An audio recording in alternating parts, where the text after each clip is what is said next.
कि सबका को पीर तुम्हें पीर शब घरन की धन्य धन्य रघुवीर।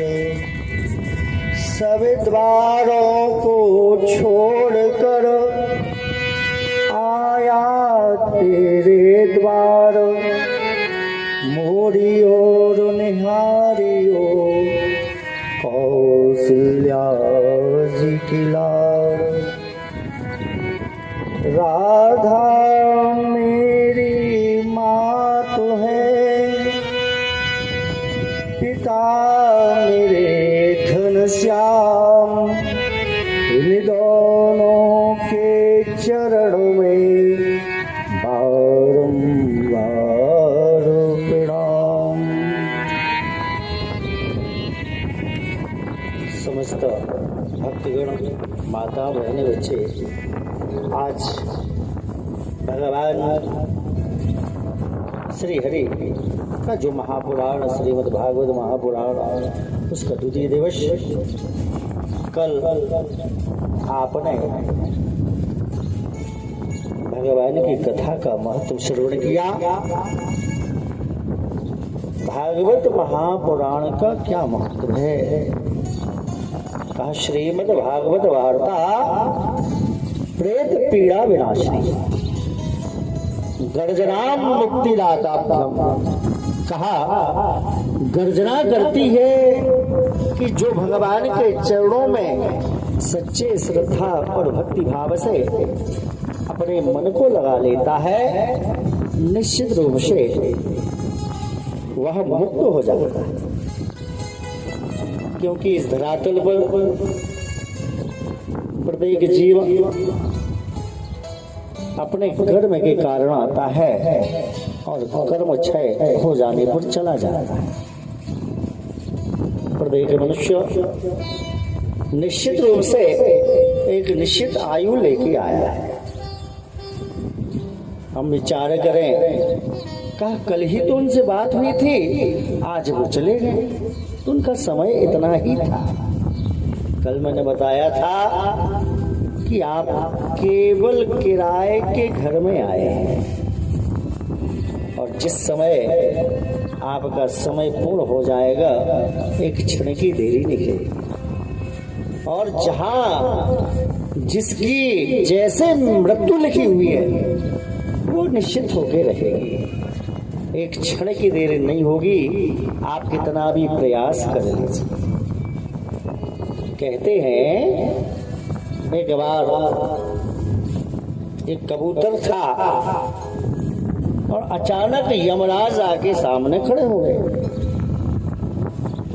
अब यमराज का भयंकर स्वरूप है, भैंसे पर बैठे हुए हैं, लाल लाल नेत्र, बड़े बड़े दांत, 32 भुजाएं। इस प्रकार यमराज का स्वरूप जब देखा तो घबरा गया, रोने लगा। यमराज हंस रहे हैं, वो रो रहा है। क्षण मात्र में यमराज अंतर्ध्यान। कुछ पक्षी हंस के वहां से आए तो कबूतर से कहा, क्या बात है भाई, क्यों रो रहे हो, विलाप क्यों कर रहे हो? अरे कहा क्या बताए, हमारा तो ब्लड प्रेशर हाई हो गया, धड़कन तेज हो गई, अभी हमने यमराज को देख लिया। कहा अच्छा, क्या देखा? कहा वो देख के हंस रहे थे। तो कहा फिर ऐसा करो, तुम हमारे पंखों पर बैठो और हम तुम्हारे लिए इतनी दूर ले चलेंगे कि निश्चित रूप से वो तुम्हारे यहाँ तक नहीं पहुंच पाएंगे। तो पंखों पर बिठाला और हिमालय की कंदराओं में छोड़ दिया। जैसे ही छोड़ा, यमराज सामने खड़े थे, रोने लगा। यमराज ने कहा हम इसलिए हंस रहे थे कि तुम्हारी मृत्यु तो यहाँ थी, लेकिन तुम वहां थे, आओगे कैसे? तुम पक्षी वो तुम्हारे सहायक हो। ऐसी हजारों घटनाएं घटती हैं एक क्षण, एक पल, एक सत्य घटना सतना जिले की है कि वहां पर एक व्यक्ति मित्र था, 2-3 मित्र थे, तो 2 मोटरसाइकिल से चले जा रहे, वो अचानक बस में बैठ गया। बस में बैठा और रेल लाइन थी तो बस खड़ी हुई। तो जो 2 दोस्त मित्र थे मोटरसाइकिल से, उन्होंने कहा बताओ हम भी वहीं जा रहे जहां तुम्हारे लिए जाना है और तुम गाड़ी बस में क्यों बैठे, चलो उतरो। उसने कहा भैया हमने टिकट कटवा लिया है, तुम लोग चलो हमारा। कहा नहीं, उतरो। और जैसे ही उतारा मोटरसाइकिल पर बिठाला और अचानक आकाश मंडल से एक गरुड़ पक्षी सर्प को लेकर जा रहा था। दूसरे गरुड़ों ने देखा, आपस में विवाद हुआ, चोंच से चोंच लड़ी तो पंखे से वह सर्प छूट गया है और सर्प सीधा आके उसी बालक के ऊपर गिरा जो बालक उस बस में बैठा था और उसने उसको काट लिया। जैसे ही ऊपर से अचानक कोई वस्तु हमारे ऊपर गिरे तो हम घबरा जाएंगे, तो तीनों मोटरसाइकिल से नीचे गिर पड़े। लेकिन काटा किसको? जो उस बस में बैठा हुआ था। और कहा सांप ने काट लिया, सांप ने काट लिया। सांप नीचे गिरा, थोड़ा भागने लगा, गरुड़ फिर आया, उसने फिर उठाया और ले गया। कहा भाई इसको तो सर्प ने काटा, बस में ले चलो, हॉस्पिटल ले चलते हैं। फिर उसी बस में बिठा दिया। कुछ क्षण पश्चात उसकी मृत्यु हो गई। तो आप कल्पना कीजिए, ये सत्य घटना है, पेपर में आई थी। तो वास्तव में लाभ हान जीवन मरण जैसे अपयश विधियां, ये सब विधाता के हाथ में है। इसलिए हमारा ये सौभाग्य है कि हमारे लिए मनुष्य तन प्राप्त हुआ है। तो इस तन को प्राप्त करके हम अपनी मुक्ति का साधन करें। 4 पहर धंधा करो, 3 पहर लो सो, 1 पहर हरि ने भजो, मुक्ति कहाँ से होया। जो हम कर्म करते हैं निश्चित करते रहना चाहिए। सत्कर्म करते रहना चाहिए। हमारा जो कर्तव्य उसको भी करना चाहिए। गैया लगाने का टाइम हो गया, गाय लगा ले।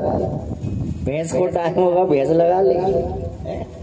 जो काम हम कर रहे हैं उसको करते रहिए, लेकिन अपने मन को भगवान के चरणों में लगाते रहिए। ग्रह के कार्य करो विधि नाना, राखो जहाँ कृपा निधान।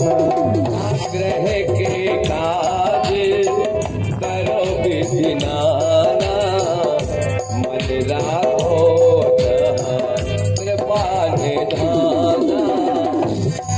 राखो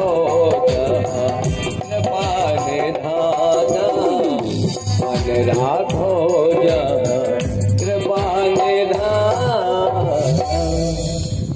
कहते हैं जब हमारा जन्म होता है उस समय विधि का विधान, सारा मोहल्ला परिवार के सब लोग हंसते हैं कि पुत्र हो गया, और हम रोते हैं ना। और अगर हम नहीं रोते तो यदि हॉस्पिटल में हो गए, हॉस्पिटल में तो नर्स मार मार के, झापड़ा मार मार के रुला देते हैं। कहा रो नहीं रहा बच्चा, बताओ रो नहीं रहा, आवाज नहीं निकाल रहा। तो कहा हम जब आए जगत में और जगत हंसा हम रोया, अब करनी ऐसी करो के आगे हंसी न होया। अर्थात मुक्ति हो जाए हमारी, इसका साधन हमारे लिए अवश्य करना चाहिए।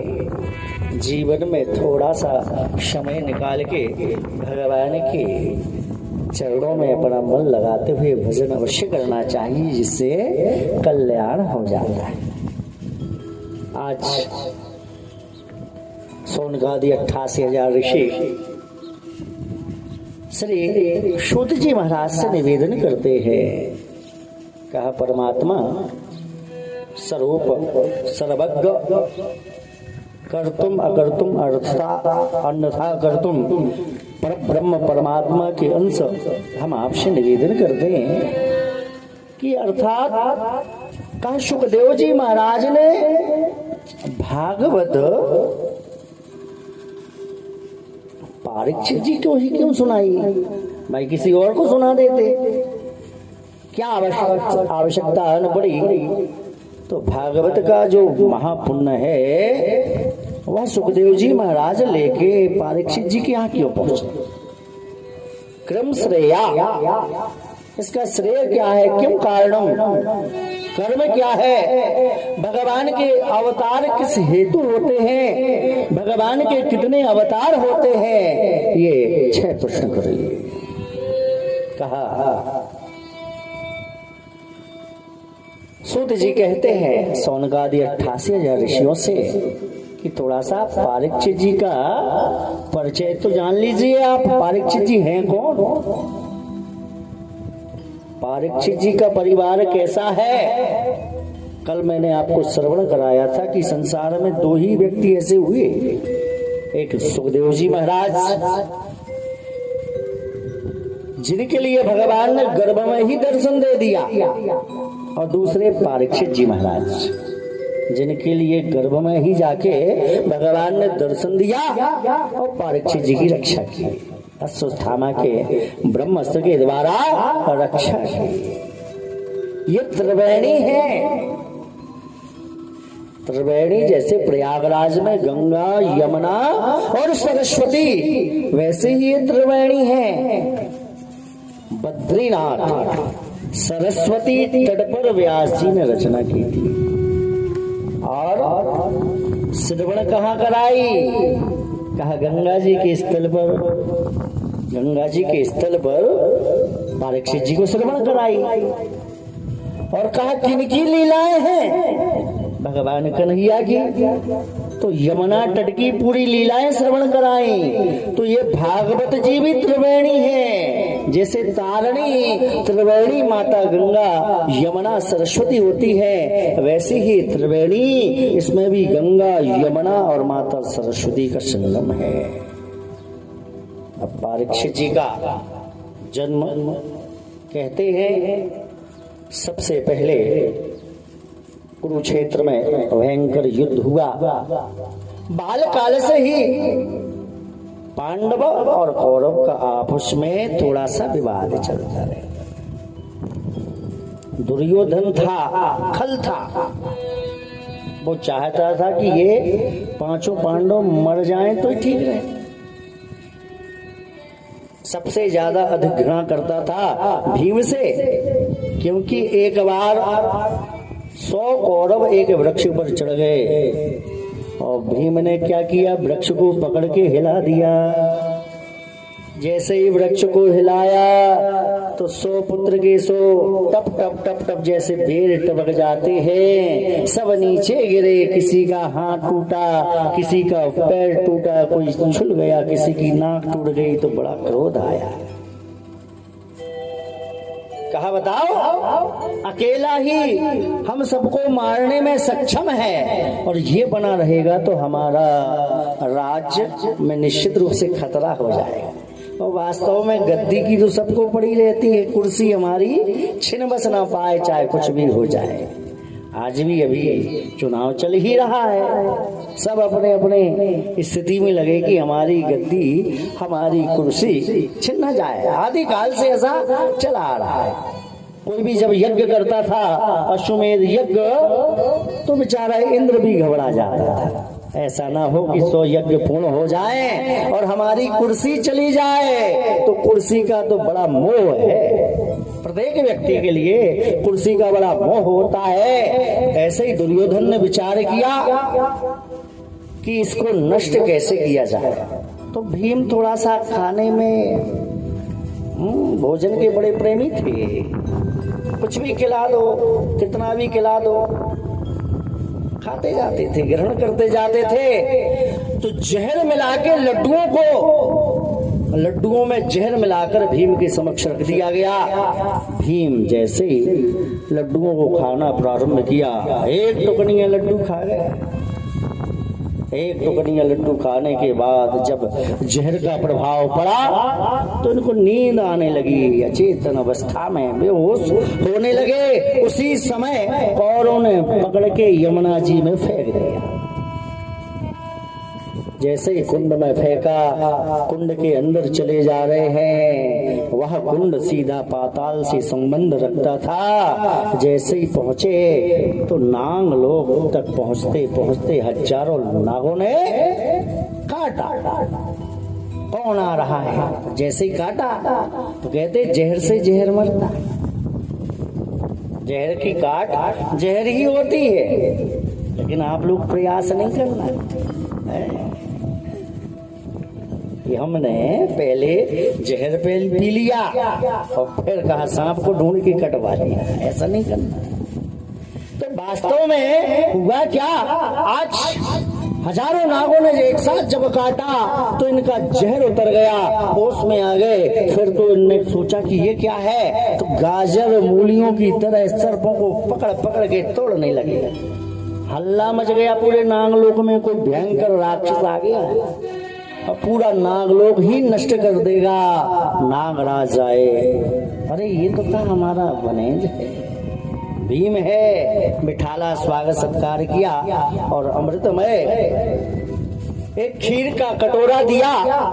10,000 हाथियों का बल जिसमें था, ऐसा वह खीर पयस ग्रहण करते हुए इनको नागलोक के मार्ग से पुनः बाहर कर दिया गया। अब यहाँ तो हल्ला मच गया कि भीम मर गए। भीम का पता ही नहीं, भीम कहाँ चले गए। माता कुंती रोती है, हमारा पुत्र चला। दुर्योधन बड़ा प्रसन्न। देखो, दो प्रकार के लोग होते। एक लोग इस संसार में आता है और जब जाता है तो अच्छे अच्छे लोगों की आंखों में अश्रु आ जाते हैं। और एक लोग जब यहाँ से जाता है तो लोग कहते हैं अच्छा चला गया भगवान, हम तो नारियल चढ़ाएंगे। तो ये क्या है?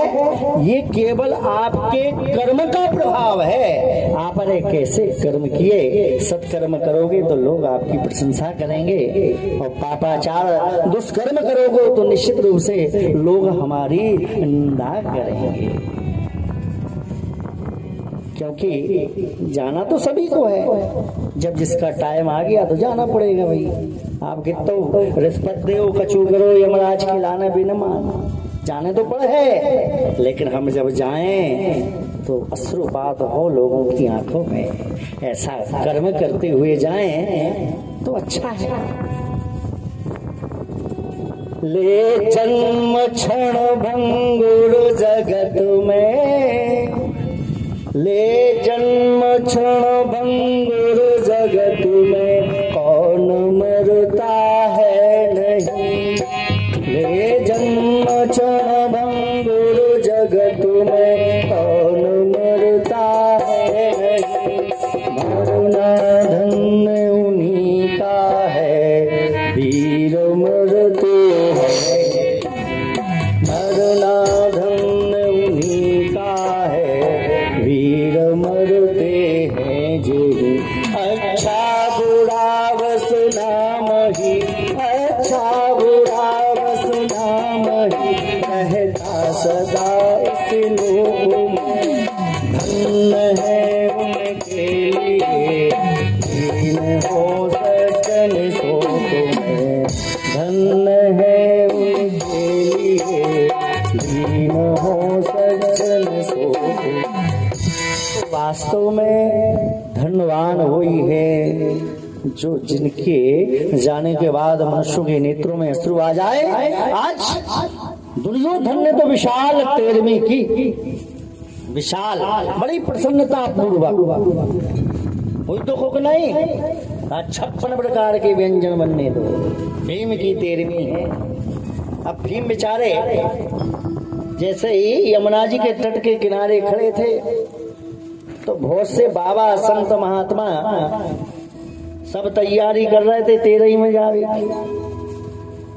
भोजन करने में। तो भैया कल बताया था चुपर चुपर के बाबा खावे, जिनके ढोल न मूड मुड़ाए 3 गुणों और मिटे मूड की खाज और खावे को लड़ुआ मिले लोग कहें महाराज।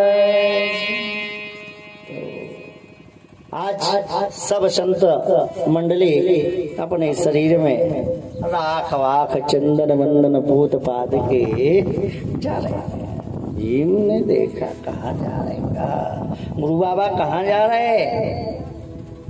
अरे कहा भीम की 13वीं है। अरे वाह, भीम ने कहा वाह हमारे ही 13वीं में जा रहे हैं सब। क्या तो हम भी चल रहे भैया, हमें भी भूख लगी। तो अब भीम तो भीम ही है। भीम 10-20 अंगीठी लगाई, फिर राख ठंडी करी, फिर पोती इनके शरीर में। अब महंत जी गाई चले जा रहे भीम। अब इनकी चाल तो विशेष ही हती, जोन बाबा में हाथ घल जाए सो मैं टूट जाए, वो मैं डरो कही यार क्या बताया। 10-20 बाबा वो तो ही डरे, निगई ने 5 जोन में हाथ गल जाए मुक्का जी हाथ इलाज चले जा रहे, जो बगल में पड़ गया सो मैं डरो। कहा भैया तुम आगे निगो नौते तक पहुंचत अकेले तुम ही रह जाए। जैसे ही पहुंचे पंगत चालू। अब भीम बैठ गए। भीम ने कहा यार अब पहले से पर्चा नहीं दे उन्हें भूल उठने पर भाई। हाँ वो चालू। अब स्टाल तो जाइए थी, एक रोटी एक पूड़ी के टुकड़ा मुकड़ा नहीं होते थे, सीधे लड्डू और मेवा और मिष्ठान सब ग्रहण करते जा रहे। उसी समय माता कुंती के स्तन से दुग्ध की धारा निकलने लगी, रोने लगी। ये क्या अब सगुन हो रहा है जिस माँ के पुत्र की 13वीं चल रही हो, और ये शुभ संकेत कैसे हो? कहा बेटा ये दुष्ट, देखो मुझे अभी भी लगता है कि तुम्हारा भैया जिंदा है। ये क्या हो रहा है मेरे साथ? मेरा मन प्रसन्न हो रहा है, जबकि 13वीं का दिन है, कैसे मैं हंस सकती हूँ? बेटा समझ में नहीं आया। कहा देखो जरा, तो सबरे देख रहे पंगत में तुम बैठे हुए हैं भीम। अब स्टाइल तो आदमी की चेंज नहीं हो सके, चाहे कछु हो जाए। जो स्टाइल है, जो आपकी गतिविधि है, वो परिवर्तन नहीं हो सकती, चाहे कुछ भी हो जाए। जैसे ही पंगत में देखते देखते देखा कि अरे ये तो लग रहे हैं हमारे मजले भैया, लेकिन हमारे मजले भैया गोरे थे, गौरांग वर्णम, ये तो कृष्ण वर्णम है, करिया हो गए। अब जब सांपों ने कहा तो दोनों जेर तो करिया शरीर पर गया, तो लग तो रहे स्टाल पे ये इनकी खावे की भाई लड़ुआ फिकराए है, मुंह खोल के 2 ही हाथों से टुकनिए 2-2 4-4 पूरी नहीं परसी जा रही, टुकनिया की टुकनिया सीधी आ रही, और जैसे ही परस के जाए सो फिर देखे पत्तल खाली। कहा लग तो रहे जय है। माता कुंती ने कहा अगर वो तुम्हारा भाई होगा तो वो तृप्त तो हो ही नहीं सकता। देखो भीम ऐसे ही आते, अपराध ही नहीं आते आजकल, अच्छे नहीं है भीम ऐसे। आजकल की रोटी मर जाती रोटी बना। आज कहा बेटा ऐसा करो, केवल एक ही शर्त पर तृप्त होते थे, जब माता कुंती अपनी जूठन उनको खिला दे तो वो तृप्त हो जाते। तो 4-6 लड्डू आए, उनको माता कुंती ने जूठा कर दिया और कहा जाओ ये बस। जैसे ही वो लड्डू ले जाके अर्जुन ने बरसे, और जैसे ही वो लड्डू ग्रहण किया तो तृप्त हुए, और जैसे ही तृप्त जब डकार आता तो सिर ऊपर को हो जाता है। और जैसे ही देखा धर्मराज खड़े हैं, भीम उठे और अपने भैया को प्रणाम किया। तो ऐसे भी ऐसे व्यक्ति होगा जो ने अपनी तीर खुदाई ने खा ली, अपनों सौभाग्य नहीं मिलने मिलेगा, नहीं मिलने। भीम ने सबसे मिले, दुर्योधन को बड़ा क्रोध आया कि बताओ कितनी स्वर्ण मुद्राएं खर्च करी, बामनों कितनों खुआओ तो कोई फायदा नहीं, सब नष्ट हो। बड़ा क्रोध आया। समय बीतता गया, धीरे धीरे द्रौपदी का स्वयंवर होता है, विवाह भी हो गया। तत्पश्चात दूध कीड़ा जैसे चौसर खिली उसमें सर्वत्र हार गए, यहां तक कि दांव पर अपनी पत्नी को लगा दिया। कल्पना तो करो, जो वास्तव में धर्मराज का अंश थे, धर्मराज ही थे, वो युधिष्ठिर ने अपनी पत्नी को ही दांव पर लगा दिया। कल्पना करिए आप, ये दूध कितना खतरनाक होता है, मद्यपान मदरा कितना खतरनाक होता है कि सभी व्यक्तियों को नष्ट कर देता है, बच्चों को नष्ट कर देता है। भूतो न भविष्यति, न उनका कुछ कोई भूत रह जाता है, न भविष्य रह जाता है। और वास्तव में सब आपका धन भी नष्ट होता है, मान सम्मान भी नष्ट होता है, सब नष्ट हो जाता है। तो ये जो क्रियाएं हैं बड़ी खतरनाक हैं। इसलिए यदि वास्तव में अपने जीवन में सुख पूर्वक रहना है तो इन चीजों से, इन व्यसनों से हमेशा दूर रहना चाहिए। सबको नष्ट कर देना है, व्यक्ति पहचान नहीं पाता। आप कल्पना कीजिए, कहा जगदम्बा हर आन के सद चाहत कल्याण। कुंभकर्ण जैसे ही जागा तो कहते हैं, कुंभकर्ण जैसे ही उठा तो कहा क्या बात है, क्यों उठा दिया हमारे लिए? अरे कहा क्या बताएं, हमारे राज्य पर विशेष संकट आ गया है। कहा राजा राम, अयोध्या के राजकुमार राजा राम ने आक्रमण कर दिया और धीरे धीरे हमारे महारथी सभी सेना नष्ट होती जा रही है। भैया तुम्हारी आवश्यकता है। कहा क्यों, हमने क्या बिगाड़ा? अरे कहा कुछ नहीं, बड़े भैया रावण ने, राजा रावण ने उनकी पत्नी का हरण कर लिया। जितने भी युद्ध हुए संसार स्त्रियों के कारण हुए, रावण मर गया तो सीता के चक्कर में, स्त्रियों के चक्कर में। और यहाँ जो महाभारत होगा वो भी स्त्री के चक्कर में ही होना है, क्योंकि जननी श्रेष्ठ होती है। नारी निंदा मत करो और नारी नर की खान, और नारी से ही उपजे प्रहलाद समान। आज वर्णन आता है, कुंभकर्ण ने जैसे ही कहा आखिर इतना दुष्कर्म क्यों किया? अरे जगदम्बा हर आन के सद चाहत कल्याण। उसकी उस समय बुद्धि शुद्ध थी तो कहता है जगदम्बा का हरण किया ही क्यों?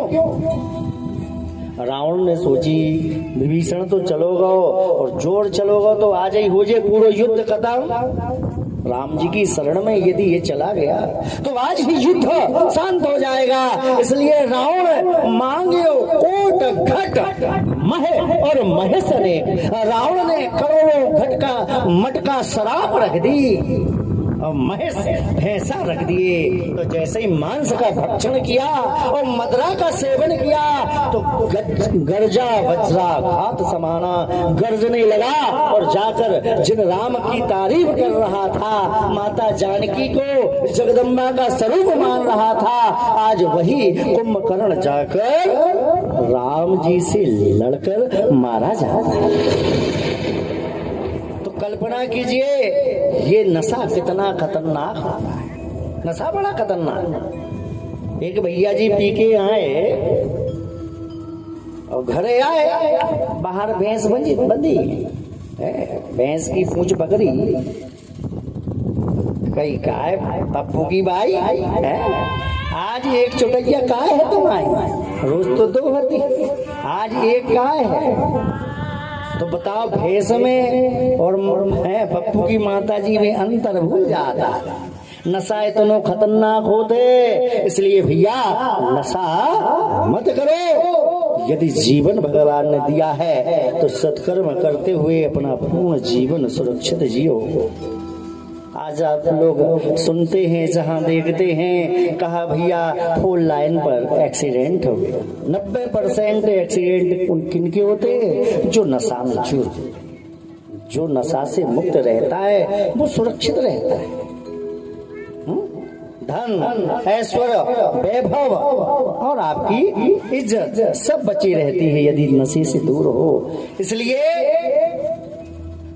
हमें चाहिए कि इस जीवन को सुखपूर्वक व्यतीत करने के लिए कुछ ऐसे विशेष नशा हैं, उनसे मुक्त। नशा अगर बनाना है तो भगवान राम के नाम का बनाओ, कन्हैया के नाम का बनाओ। है मेरे तो गिरधर गोपाल दूसरो न कोई, जाके सिर मोर मुकुट मेरो पति सोई। ऐसा नशा बनाओ। नशा एक बार यदि हो जाए तो कभी फिर उतरे ना, ऐसा नशा बनाइए भगवान के चरणों से। तो आज हुआ क्या, स्वयंवर होने के बाद यहाँ दूध गिरा हुई, उस पर सभी प्रकार से धर्मराज ने सब कुछ लगा दिया। भीम को लगाया, अर्जुन को लगाया, नकुल और सहदेव तक को लगा दिया। तत्पश्चात केवल द्रौपदी बची, द्रौपदी को भी जुए में लगा दिया। कल्पना कीजिए जुआ कितना खतरनाक होता है। माताओं के गले के हार ले जाते, जुआ खेलने वाले खींच के ले जाते, कितना खतरनाक है। आज दुशासन पहुंचा, द्रौपदी के केस पकड़ के खींचता हुआ राजभवन में ले आया।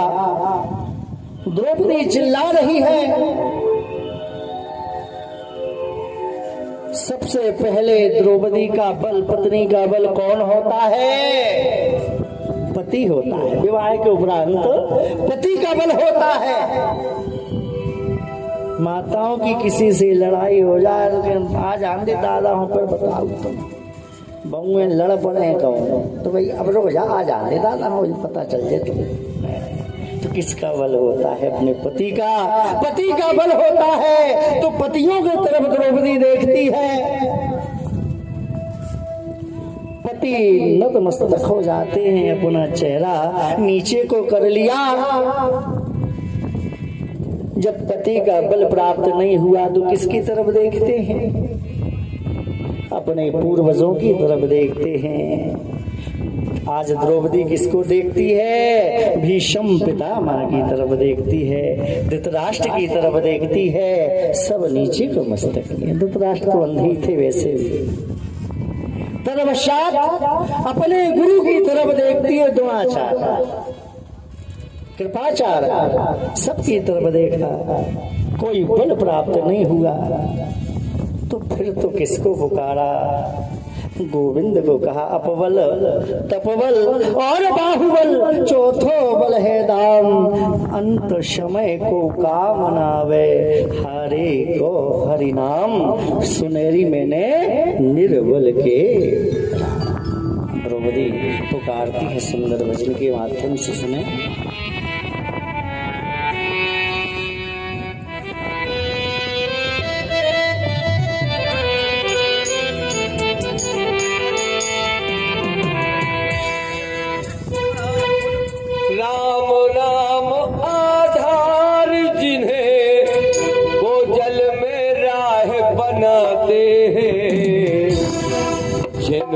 कृपा राम करे वो पत्थर भी तर जाते हैं। पर कृपा राम करे वो पत्थर भी गिर जाते हैं। राम नाम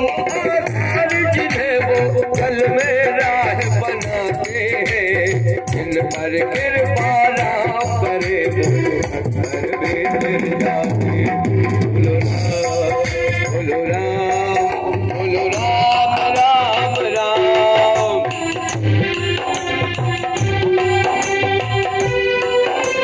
तीन लोक का मंत्र भी क्या, तीन लोक का सारा भार हटाते हैं।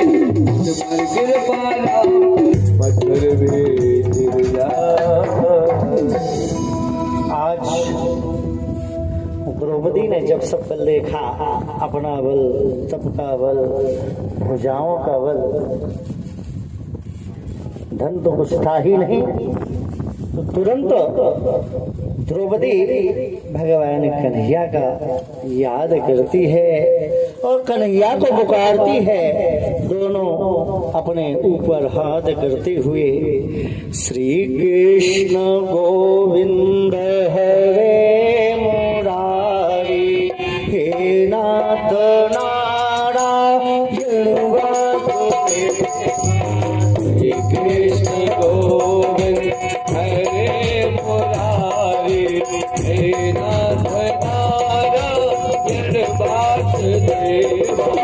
श्री कृष्ण गोविंद हरे मुरारी, हे नाथ नारायण कृष्ण गोविंद हरे मुरारी, हे नाथ नारायण वासुदेव। श्री कृष्ण गोविंद हरे मुरारी, हे नाथ नारायण वासुदेव। हे नाथ नारायण वासुदेव। हे नाथ नारायण वासुदेव। हे नाथ नारायण वासुदेव। हे नाथ नारायण वासुदेव। श्री कृष्ण गोविंद हरे मुरारी, हे नाथ नारायण वासुदेव। श्री कृष्ण गोविंद हरे मुरारी, हे नाथ नारायण वासुदेव। श्री कृष्ण गोविंद हरे मुरारी, हे नाथ नारायण वासुदेव। श्री कृष्ण गोविंद हरे मुरारी, हे नाथ नारायण वासुदेव। गोविंद हरे मुरारी, हे नाथ नारायण वासुदेव। वृंदावन बिहारी लाल की जय हो। आज भगवान बड़े बेचैन थे, इधर उधर उधर इधर घूम रहे।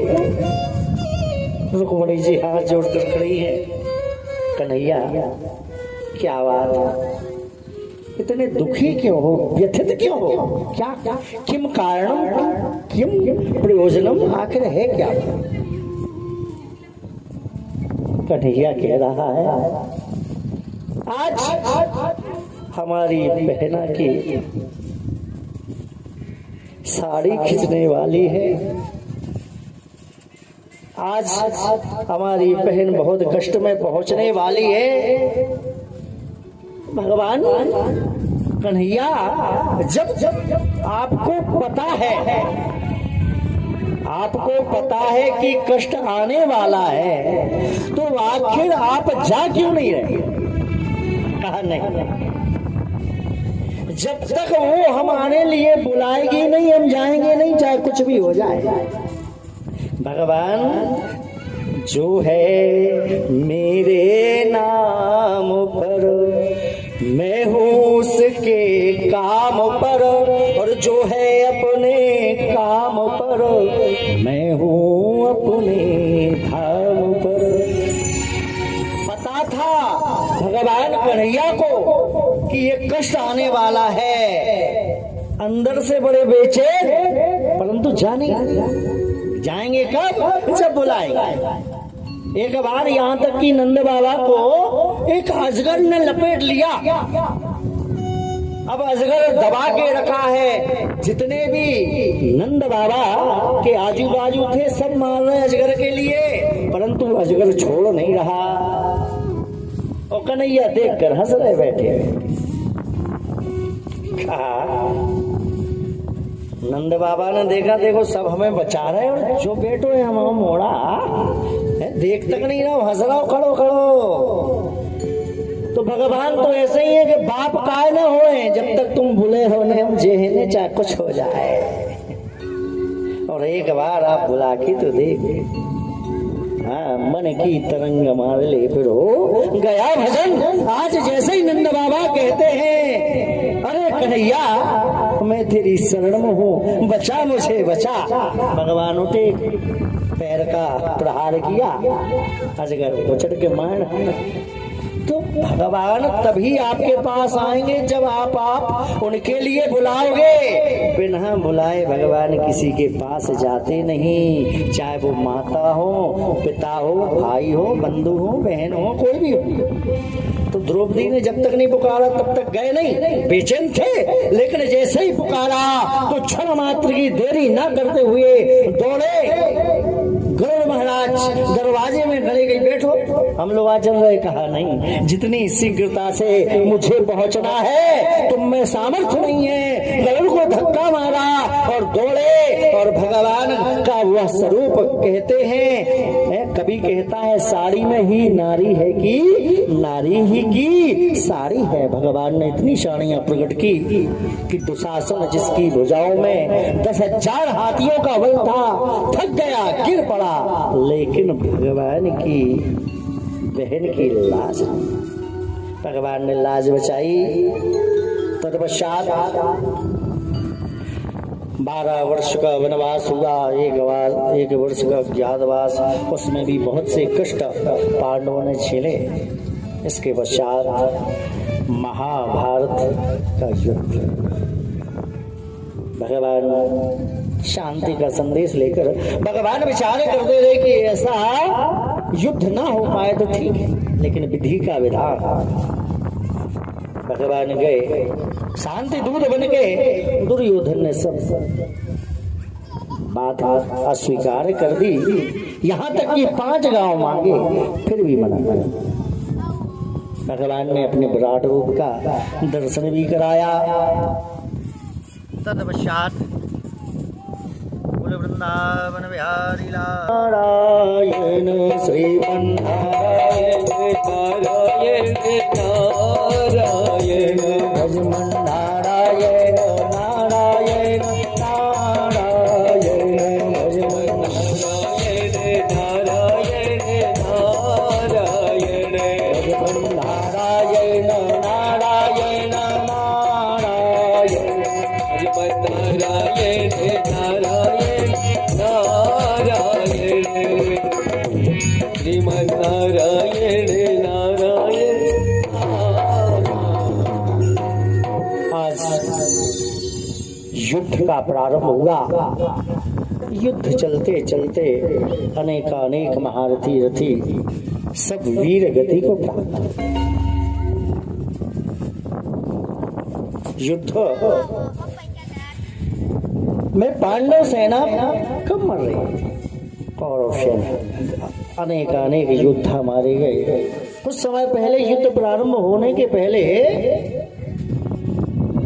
भगवान ने भीम से एक बार कहा भीम जरा लंका चले जाओ भाई, लंका जाओ और थोड़ा सा सहायता ले आओ अपनी मौसिया से। रिश्तेदारों की सहायता सब चाहता, मौसिया भाई, मम्मा भाई, सब लोग चाहते हैं कि कुछ सहायता करेंगे।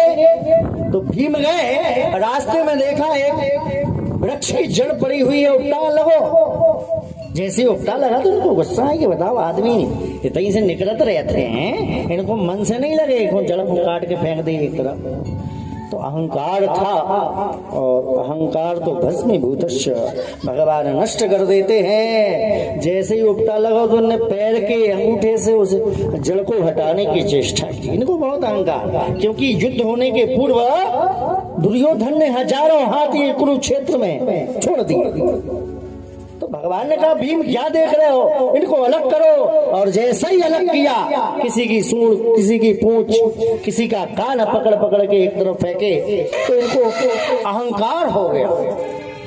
तो अहंकार नष्ट करने के लिए परमात्मा ने, कन्हैया ने कहा जाओ लंका चले जाओ, थोड़ा सा सहायता ले आओ। अब जैसे ही उस जड़ को नहीं उठा पाए, तो एक हाथ में गदा था, दूसरे हाथ से जड़ को उखाड़ने की चेष्टा की, फिर भी जड़ हिली तक नहीं। अब जब नहीं हिली तो बड़ी गुस्सा आई कि किस वृक्ष की जड़ है। चले गए, चलते चलते बहुत दूर जब देखा कि वो तो जड़ नहीं, किसी की पूंछ है। वो भी किसकी पूंछ? कहा अतल तबल धाम। ऐसे हनुमान जी महाराज कहा सब रोगों में रोग बड़ो है, शन्नपात और मदरा, और सब वीरों में वीर बड़ो है, हनुमान सो बंदरा। कहा शन्नपात। शन्नपात जानते हैं आप क्या होता है? शन्नपात शरीर शून्य पड़ जाए, जिसको हम लकवा बोलते हैं, पैरालिसिस। सन्न चुन्न पड़े। और मदरा, जिसके लिए नशा हो जाए, ये बड़ा रोग है। ऐसे ही संसार में सब वीरों में वीर बड़ो है, हनुमान शोभनरा। तो आज जब देखा कि अरे ये तो कोई वानर है, पहचान गए भीम। अरे कहा बड़े भैया पवन पुत्र हनुमान हैं, और पवन के ही अंश से भीम का जन्म हुआ, इसलिए बड़े भैया को प्रणाम किया। कहा भैया जब अपनी पूंछ इतना बगल में डाल ले तुम उठा के। आदमी आज जात में उठा, गलत कोनो की दांत टूटत, कोनो की हाथ टूटत, तुम्हें मन से नहीं लगेगा। अरे कहा भैया अब तुम बूढ़े हो गए, अब कहाँ उठ रही, वह पूंछ लंबी है, तुम वहीं धर दे उठा के एक तरफ। कहीं हम पे कहूँ उठ जाती तो हम तुमसे कहते ही कहा है। आज कुशल क्षेम पूछते हुए भीम के मन में विचार आया। कहा बड़े भैया जब आपने लंका जलाई थी, आपका कैसा स्वरूप था? कहा भैया अब जब हते, जब जवानी हती, अब तो बुढ़ापो आ। अरे कैसे कैसे, एक बार हमें अपनो स्वरूप दिखा दे। कहा वैसो होते कहूंगा भाई, वो स्वरूप कैसे दिखा दे? समय निकल गया, कहाँ त्रेता युग, कहाँ द्वापर युग है, पूरे युग का अंतर हम कैसे दिखाएं? कहा बड़े भैया तुम्हारे लिए राम जी की सौगंध है, कहा तुम अपना स्वरूप दिखा। जैसे ही कहा राम जी की सौगंध है, का कनक बूदरा कार शरीरा। कहा जैसे ही जय श्री राम कहा, हनुमान जी महाराज कहा कनक बूदरा कार शरीरा। कहा पृथ्वी पर चरण है तो आकाश में मस्तक। जैसे ही भीम ने देखा, चिल्लिया पड़ो भीम। सफेद धोती पहने तो पीली पड़ गई, घबरा गो, कपन लगो। हनुमान जी ने कही, हमने कही थी पहले मुझसे आ रही हो भैया, अब तुम्हें हमारा रूप देख नहीं है तो सो देख लो, अब जाओ सपरो खोरो। ऐसा भयंकर स्वरूप हनुमंत लाल जी महाराज का दर्शन आज मंगलवार है, और प्रभु की तो लीलाएं अनंत। भगवान यहाँ तक कि माता जानकी अपने माथे में जो सिंदूर लगाती थी, तो हनुमान जी ने पूछा मैया क्या है ये, क्या है? का ये सिंदूर है, का क्यों लगाते हैं? का इससे तुम्हारे प्रभु प्रसन्न होते। तो हनुमान जी ने पूरी डब्बा ही उठा और पूरे ऊपर से, तुम इतो सो लगा तुम पूरे शरीर में लगे। ऐसे हनुमान जी महाराज आज भीम लंका पहुंचते हैं। लंका में जब प्रवेश किया, मंदोदरी से मिलन हुआ। कहा मौसी युद्ध चल रहा हो, भयंकर युद्ध। कहा जाओ युद्ध की बातें बाद में, पहले जाओ स्नान करे आओ, भोजन कर लो बेटा, थके हुए हो, जाओ स्नान करे आओ। अब जब स्नान करने के लिए जैसे ही पहुंचे तो देखा ताड़ के वृक्ष लगे हुए हैं, चारों तरफ एक बहुत बड़ा कुंड है, उसमें कूद पड़े। कई बार कूदे, कई बार निकले, लेकिन इसको भीम के लिए उस कुंड की थाएं प्राप्त नहीं हुई। कपड़ा पहने आए, कहा बड़े गहरे गहरे तला खुदे गए थे तो। कहा कौन सो तला? कहा बे ताड़ के वृक्ष। अरे कहा बेटा वो तला नहीं, तुम्हारे मजले मोसिया की आदि खोपड़िया है। जब राम जी ने कुंभकर्ण को बाण मारा तो इतना क्षेत्र उठ गया ये बंदा, और नरियल की कटोरा घाई डरो। अब चारों तरफ से पानी भर गया उसको। बताओ, कल्पना करो, जो उनकी इतनी बड़ी बड़ी मूड़े हती कि तला बन गए, तो जब वे नहीं बचे तो अपन कैसे बचे? इसलिए भगवान का संकीर्तन हमेशा करते रहिए। आज विभीषण ने पूछा कितनी सेना है? कहा 18 खुश।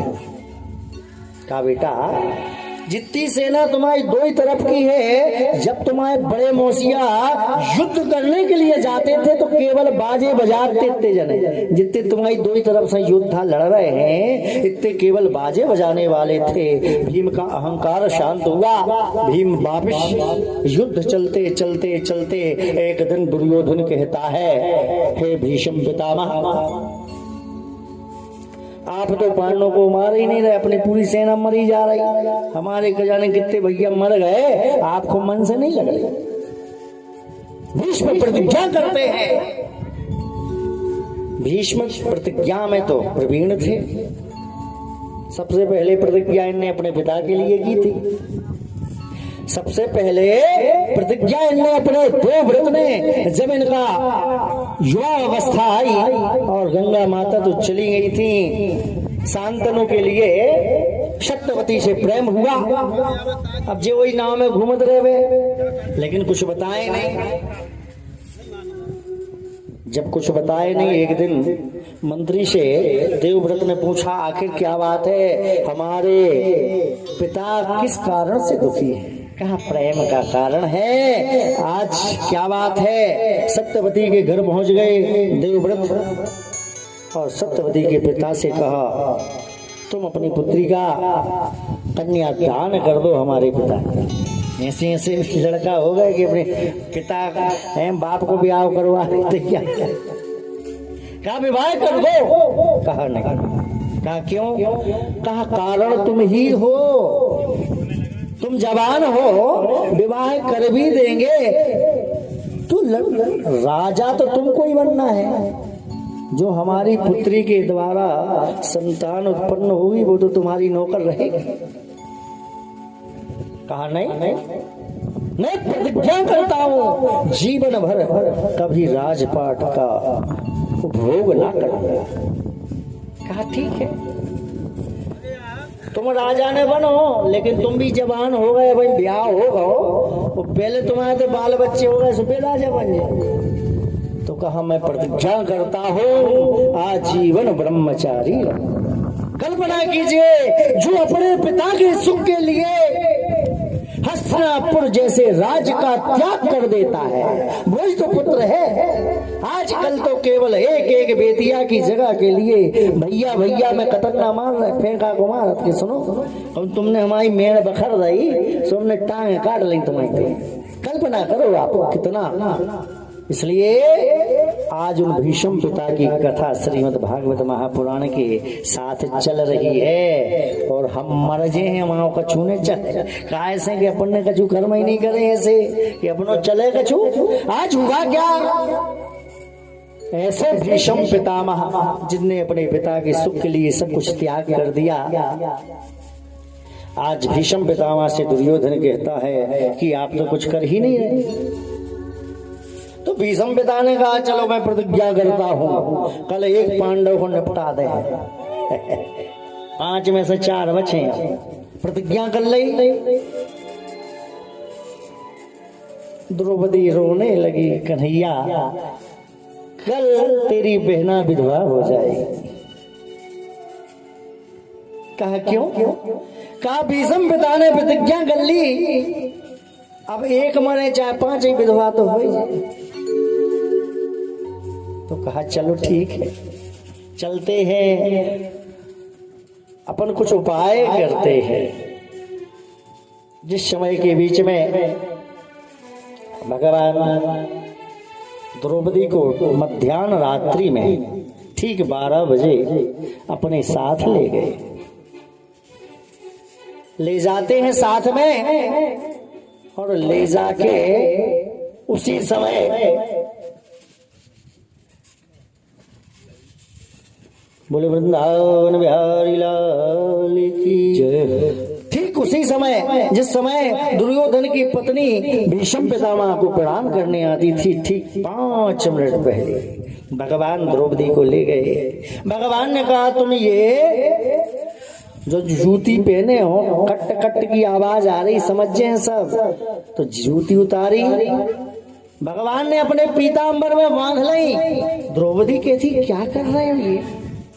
अरे कहा ये बड़ी महंगी है, पीतांबर में बांधी, आधो पीतांबर ढांक लो। 7-8 फुट के मुकुट लगाए भगवान और पीतांबर स्त्री जैसे बन गए, मुख को ढका चलते जा रहे। और द्रौपदी को शीघ्रता से शिविर में प्रवेश कराकर कहा प्रणाम करो भीष्म पितामह।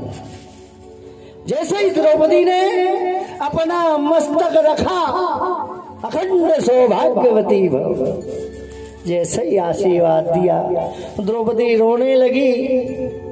पितामह आपने प्रतिज्ञा की है कि मेरे पति को शांत कर, एक पांडव को मारूंगा, आपकी वो प्रतिज्ञा सत्य है या अभी जो आपने आशीर्वाद दे दिया ये सत्य है? घबरा गए भीष्म पितामह, कौन हो बेटा, नेत्र खोले। द्रौपदी रो रही थी। समझ गए कि भैया द्रौपदी ये बता तुझे लाया कौन है, ये बता दे बस। द्रौपदी ने इशारा कर दिया, कन्हैया साथ में भगवान है। घूंघट तो दाई दे, साड़ी खींच दी भीष्म पिता ने। कहा कन्हैया अरे बाल लीला तो बहुत करते थे, आज भी अपनी लीलाओं को अब तो छोड़ दो। जिसके रक्षक तुम स्वयं हो कोई मार सकता है क्या? श्रद्धा रखो जगत के लोगों, अपने दीनानाथ में लाभ हानि, जीवन और मृत्यु सब कुछ उसके हाथ में। मारने वाला है भगवान, बचाने वाला है भगवान। मारने वाला है भगवान, बचाने वाला है भगवान। बाल नवा का होता उसका, बाल नवा का होता उसका, जग जग दया निधान।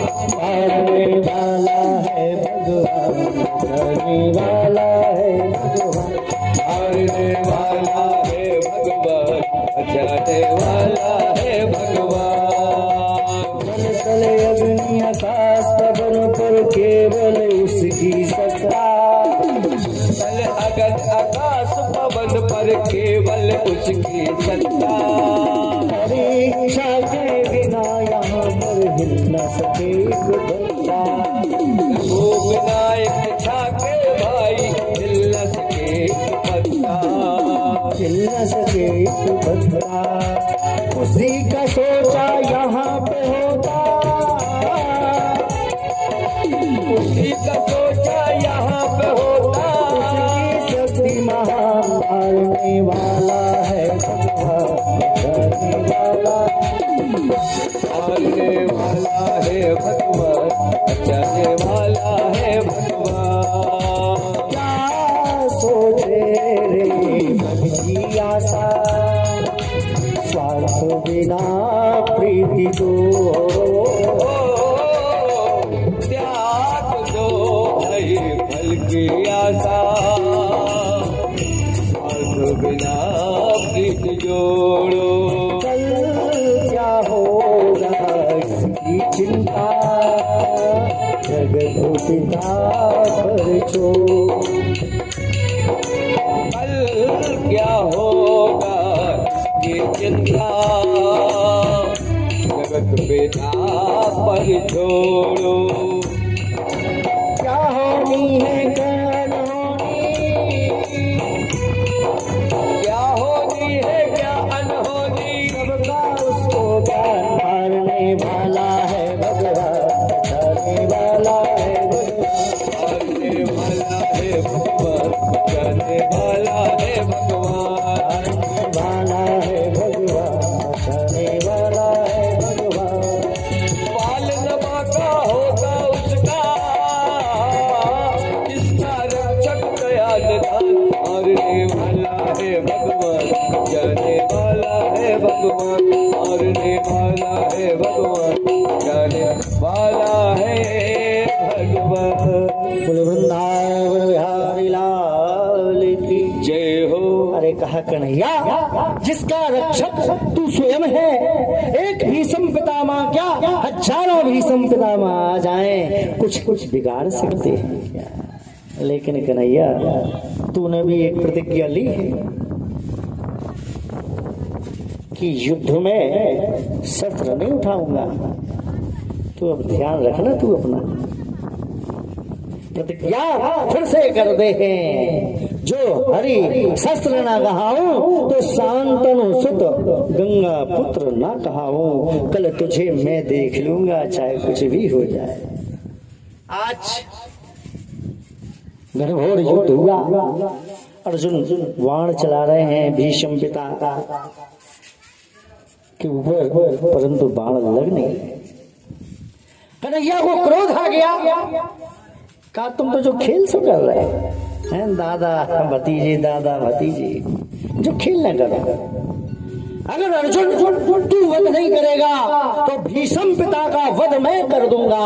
और भगवान रथ से कूदे, एक रथ का चका हाथ में लेकर जैसे ही दौड़े भीष्म पिता की ओर। भीष्म पिता ने अस्त्र शस्त्र सब त्याग दिए और हाथ जोड़कर खड़े हुए। वाह, आज कन्हैया तू अपने हाथ से मुझे मृत्यु दे दे, इससे बड़ा भाग्य क्या हो। भगवान कहते हैं जब प्राण तन से निकले, जब हमारे प्राण निकल रहे हो और कन्हैया का सानिध्य मिल जाए, गंगा का तट मिल जाए, वंशी वट मिल जाए, इससे बड़ी बात क्या है। तू साक्षात खड़ा है और तेरे ही हाथ से मेरा अंत हो जाए, इससे आज मेरा तो भाग्य का उदय हो गया। कन्हैया मुझे शांत कर दे। अर्जुन दौड़ा, कहा प्रभु क्षमा कर दो, आप शांत हो जाओ। आपके अर्जुन के रहते हुए आपकी प्रतिज्ञा आपको तोड़नी पड़ी, तो मेरा तो दुर्भाग्य है।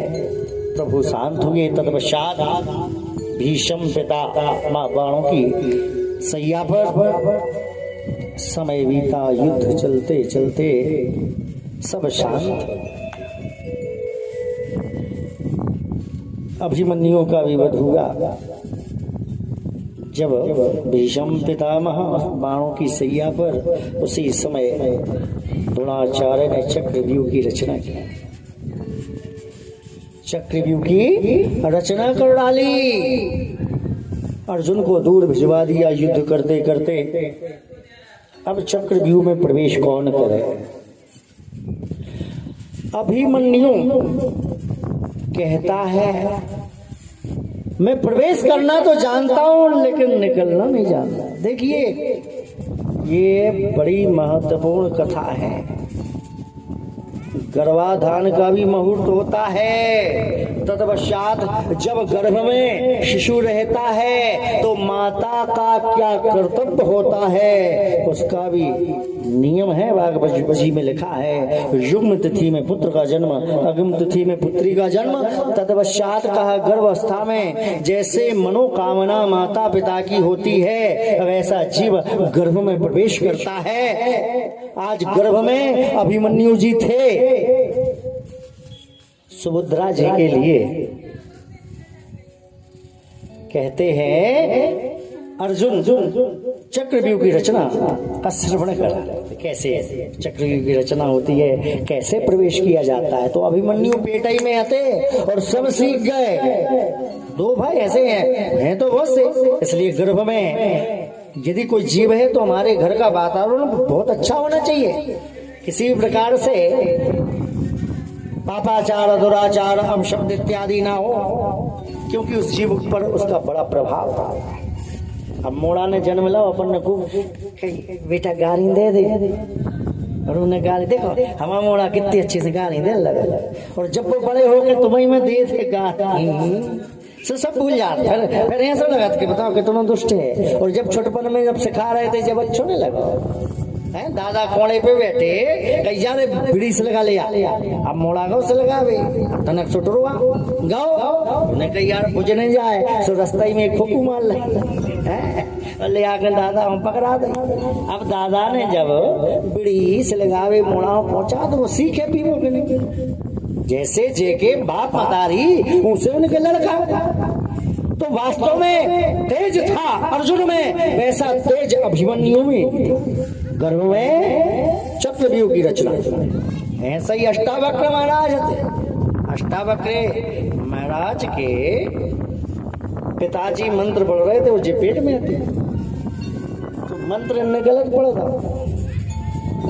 कहा दत्ता जो मंत्र ऐसो नहीं ऐसो है, पेट ही में से कहता ही। पिताजी हमारी कुछ सुनाई के जो बताओ पैदा ही नहीं भाव, और हमें ज्ञान दे रहा हो, और पैदा होए क्या करे मां दही मिला के ला अपनी पत्नी के पेट में।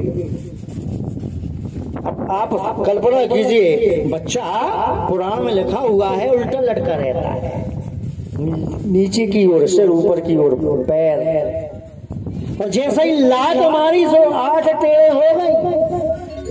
8 जगह से सुझे अष्टावक्र बन गए। वही समय महाराज जनक जी के लिए एक स्वप्न आया। कैसा स्वप्न था? स्वप्न में राजा जनक भिखारी बन गए। कुछ नहीं बता, इनके राज्य में कुछ इनके पास था ही नहीं। हाथ में हथकड़ी, पांव में बेड़ी पहने हुए राजा जनक जेल खाने में। एक दिन खीर मिली, वहां के राजा के पुत्र का जन्मोत्सव मनाया जा रहा था, तो मिट्टी के पात्र में खीर मिली। पहले माटी के बास नहीं चलते, आज भी चला था। नौ ब्याह हो बहू को, बहू आई और सास सती और अजिज्ञा सास। सो अजिज्ञा सास के लाने सास माटी के बासनों में भोजन कराया। भोजन वो बहू ने देखा, अरे ये क्या है? कहा कुछ नहीं बेटा, आपको बीमार हैं, इन्फेक्शन हो जाएगा, इसलिए मिट्टी के पात्रों में भोजन करा। तो डुकरिया बिना दांतों की डुकरिया बेचारी खा रही धीरे धीरे, और खा पी के बैठी। सुबह बासन बहू ने उठा लाया जल्दी। सास कहते बेटा मत छुओ, अरे गंदे हैं बहू। अरे कई बहू कल के दिन जब तुम बूढ़ी हुई तो हम कहाँ से ले आए बासन? ये मिट्टी के पात्र हम कहाँ से लाएंगे? ऐसे हमने धो धा के नो धल लाए। सास की आंखें खुल गई कि देखो आज ही बहू आई और कल से हमारा हिसाब बिगाड़ दे। और जोन की मुतकी बहुएं हुए उनके हाल तो बड़े विचित्र है। कोनो पाँव दबा, कोनो हाथ दबा है, कोनो खींचे दबा भी खुद औरत है। तो बना के रहो बुढ़ापे में बहुओं से, न पता न कभी धक्का दे दे, पता नहीं पड़े कहीं अरे क्या होगा मम्मी क्या होगा, खुद ही धक्का देता। तो ये सुने करवाओ। वास्तव में जो बहू है राख्यो नयन पलक की। भगवान राम का जब विवाह हुआ, दशरथ जी लेके आए तो कहा ये आपकी बहू। कौशल्या से क्या कहा? राख्यो नयन पलक की नहीं। जिस प्रकार आंख की सुरक्षा उसकी पलक करती रहती है, अगर थोड़ा सा कचरा आता है पलक तुरंत बंद हो जाती है, पूर्ण सुरक्षा करती है। उसी प्रकार तुम अपनी बहुओं की सुरक्षा करना। जिस घर में सास अब बहू को अपनी पुत्री मान ले, उस घर में कभी लड़ाई होगी? बहू सास को अपनी माता मान ले तो कभी लड़ाई होगी क्या? फिर उस घर में आग नहीं लगा जाएगी कि बहू बढ़ गई। और आजकल बहुएं कम बढ़ रही, सासें बढ़ रही ज्यादा है। एक पहुंचो मार देगा, कुंडली मिला दे आओ। कई लड़का बहू की नहीं मिलाना, सास बहू की मिलाओ तुम तो। जो नाव है हमारी इनको और चाहे वो मोड़ी गोड़ी, इनकी कुंडली मिल गई सो बे तो अपने आप मिल गए। सास और बहू मिल गई सो लड़का की दम है का वे अपने आप साथ। तो वास्तव में बहू को पुत्री की तरह समझिए और सास को माँ की तरह निश्चित कर लिया। वही राम राज है, अच्छा घर अच्छा परिवार। क्योंकि कुछ रखा नहीं इस जीवन में, कितनी कुरकुरात रहो, कछु करत रहो, मरने तो पर कितना धल्ले कि हमारी चाबी छीने लीजिए रे बहू।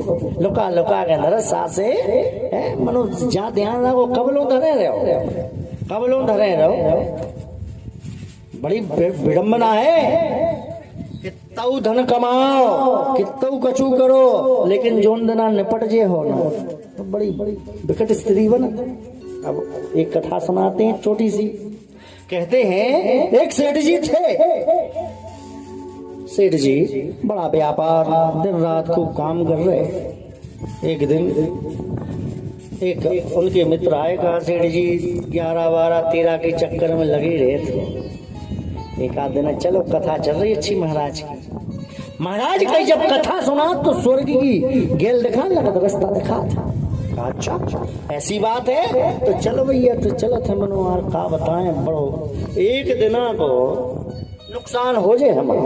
अरे कर तेरे रुपयों को, चलो चलो चलो। सेठ ने खूब दाढ़ी मारी, जीवन भर खूब बेईमानी करी, स्वर्ग तो मिलना ही नहीं आ गई। गेला ढूंढ ले कैसी, देख ले कैसी दिखा। सेठ जी ने जल्दी दुकान बंद करी और पहुंचे कहा सत्संग में। प्रथम भगति संतन कर शंगा, दूसर रति मम कथा प्रसंग।